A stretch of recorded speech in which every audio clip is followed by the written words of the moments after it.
logique. Merci. Et donc, nous soutenons. Moïse, s'il vous plaît. Oui, Je sais pas ce que vous avez dit. merci beaucoup, monsieur Honoré, pour la parole. J'ai un peu suivi mes trois co-débatteurs présents ici dans votre plateau. Ils ont essayé de démontrer tout ce que le président de la République a dit et consort. Moi, j'aimerais d'abord demander aux camarades qui sont présents ici, doivent un peu essayer de nous dire c'est quoi la politique de la RDC en termes de gestion de ce qui se passe à l'est de notre pays sur le plan international. Moi, personnellement, j'ai un peu été surpris de voir le président de la République qui avait fait de multiples voyages pour demander les sanctions contre le Rwanda et consorts. Mais j'ai été surpris de voir le même président de la République revenir pour dire qu'il demande la suspension des sanctions contre le Rwanda. Moi, je toujours dit, le Rwanda, je n'ai jamais aimé quand on appelle ça que c'est un petit pays non plus. Le Rwanda n'est pas un petit pays. Le Rwanda... Non, mais laissez-moi un peu le temps de parler, monsieur Honoré.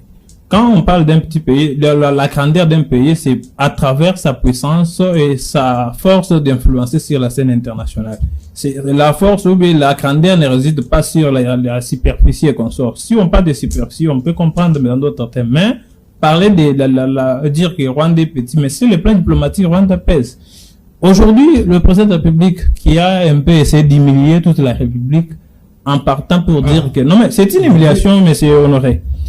Quand le Grand Congo, que moi j'aime beaucoup, que j'aime défendre, voir le président de la République se mettre pour dire que non, le Rwanda, Paul Kagame, on peut négocier. J'ai même suivi les deux camarades qui ont dit que non, à Doha, il y a le 1-23 et la RDC à Washington, il y a la RDC, le gouvernement congolais et le gouvernement rwandais. Mais j'ai vu à Doha, qui a été le signataire de l'accord de principe, si ce n'était pas le ministre de l'Intérieur rwandais et celui de notre pays. Pour que tu puisses comprendre que c'est une humiliation, tu avais d'abord suivi les discours de Kagame avant que ce qui puisse passer à la tribune. Kagame a dit quoi? Ici, nous ne sommes pas venus ici pour faire des conneries, donc, ou bien faire des théâtres. C'est pour dire que il prend notre président, le chef de l'État, il prend la République démocratique du Congo qui est représentée par Félix Tshisekedi, comme ils sont là-bas pour faire des conneries et des théâtres. C'est une humiliation, monsieur Honoré. Moi, je pensais que le président, quand il allait passer, il allait répondre fermement à ce que Kagame a pu tenir comme propos. Et nous avons suivi aussi le ministre des Affaires étrangères rwandais. Il a tweeté. Qu'est-ce qu'il a répondu? C'est pour dire que le Rwanda, il nous a déjà montré sa politique sur la situation de l'Est. Le Rwanda ne nous fera pas des cadeaux. Il faut savoir qu'on a toujours dit qu'il veut la paix, prépare la guerre.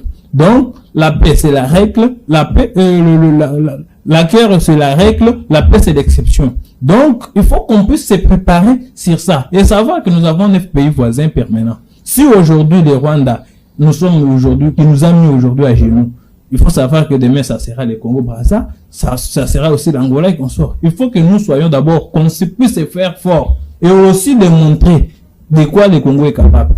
Aujourd'hui, allez demander l'armée de Paul Kagame. Et j'ai beaucoup aimé l'intervention de mon ami Symphorien. Il a bien dit que quand ils étaient en Angola, c'est ce qu'il s'est montré un peu passif. Il a accepté pour qu'on puisse négocier avec le Rwanda. Mais Kagame avait refusé. Et cela démontre que Kagame n'a pas cette volonté de nous laisser libres aujourd'hui à travers les négociations. Mais c'est quoi, c'est pourquoi là où je me martèle pour dire que c'est quoi notre politique pour la gestion de ce qui se passe à l'Est. Tu ne verras jamais le président ukrainien demander la levée des sanctions contre la Russie. Maintenant, peut-on nous dire maintenant que même si la scène internationale nous prend comme des gens de Maboké. Donc on fait du théâtre. Hier, on partait pour demander des sanctions. Aujourd'hui, on demande maintenant la suspension des sanctions dont nous-mêmes nous avons demandé contre le camarade, petit un peu prendre le temps d'écrire, vous allez répondre quand vous aurez la parole.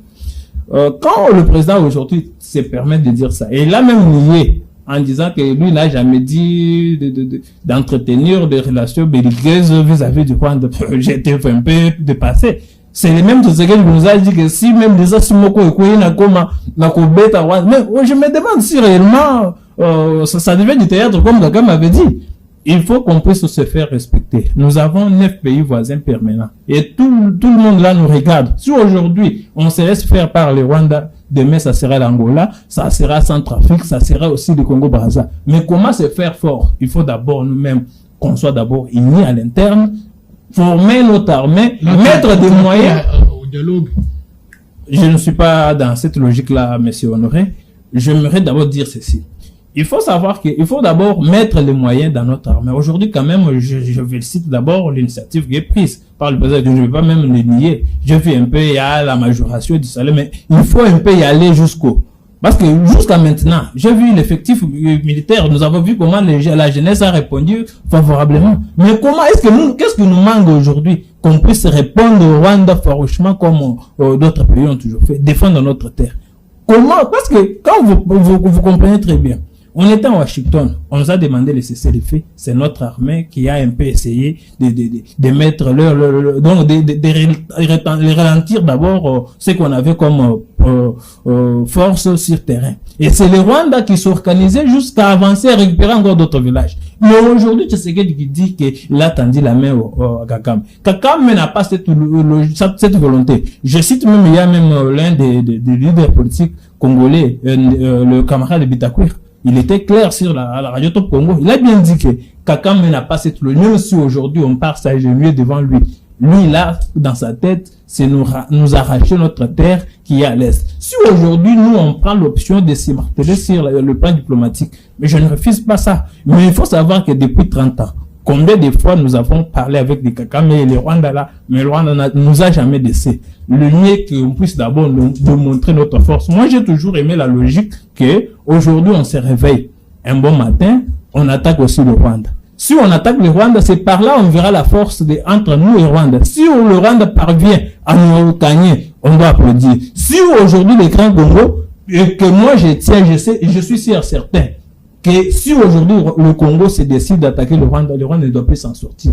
Mais comment on peut se laisser faible et passif comme ça? Même sur la table des négociations, on a toujours dit, c'est lui qui est à genoux, j'allais dire, c'est celui qu'on doit, tout ce qu'on peut l'imposer, il doit accepter parce qu'il est dans une posture de faiblesse. Et je ne peux en aucun cas accepter aujourd'hui à Doha, parce que le Rwanda vous a imposé, il faut que vous puissiez négocier avec les groupes armés rebelles de M23. Et le gouvernement congolais a accepté. Mais pourquoi pas aussi demander, on n'est pas demandé aussi au Rwanda de négocier aussi avec les FDLR dont ils disent qu'ils sont sur notre sol. Et cela nous démontre que c'est nous qui sommes en train de subir ce que le Rwanda nous impose, que le Rwanda est-même. Aujourd'hui, on parle des accords économiques entre la RDC et le Rwanda. Peux-tu nous dire qu'est-ce que le Rwanda produit, d'où on peut aller importer là-bas pour venir sur le Congo, si ce n'est pas nos minéraux qui passent par lui et par le fond. C'est pourquoi, M. Honoré, je me martais pour dire que le Congo doit d'abord se faire fort pour qu'on puisse nous respecter sur la scène internationale, surtout le 9 pays voisins. Parce que, tous, ils nous regardent. Si vous regardez Kagame aujourd'hui, il se prend fort. Parce que c'est nous-mêmes qui avons accepté que Kagame soit fort. Aujourd'hui, tu vois même Kagame ose même donc chercher à attaquer l'Afrique ici qui avait amené ces militaires ici dans les comptes des SADC en lui menaçant. Et cela démontre qu'il se prend comme un Hitler d'Afrique. Mais comment un peu les anéantir? Si aujourd'hui tu vois le président Tshisekedi dire que non, je prête la main au Kagame, ce n'est pas pour la première fois que Tshisekedi Kagame s'est déjà mis sur la même table. Et Kagame a toujours démontré sa mauvaise foi vis-à-vis des grands Congo, monsieur. Merci beaucoup, merci beaucoup. Apparemment, Émile, vous avez quelque chose à ajouter? J'aimerais essayer un peu d'éradiquer certaines hérésies constatées ici sur ce plateau. Vous avez justement... Vous savez, le président de la République n'a jamais demandé la suspension des sanctions contre le Rwanda. Il n'a jamais demandé ça. Il fait allusion à ce qu'il avait dit lorsqu'il a tenu le discours tendant la main au président du Rwanda. Il a dit ceci. J'avais prévu un discours demandant les sanctions contre le Rwanda. Maintenant, compte de la configuration présente ici, j'ai changé mon discours. Du coup, je mets en pause. Je mets toutes les sanctions demandées. Non. Suspendre n'est pas dit, mettre en pause n'est pas dit suspendre. Il n'a jamais demandé la suspension. Il a dit, je mets en pause les discours prévus demandant les sanctions contre le Rwanda. Lorsque lui, il dit que le président demande à suspendre, en fait, c'est ce que je disais tantôt,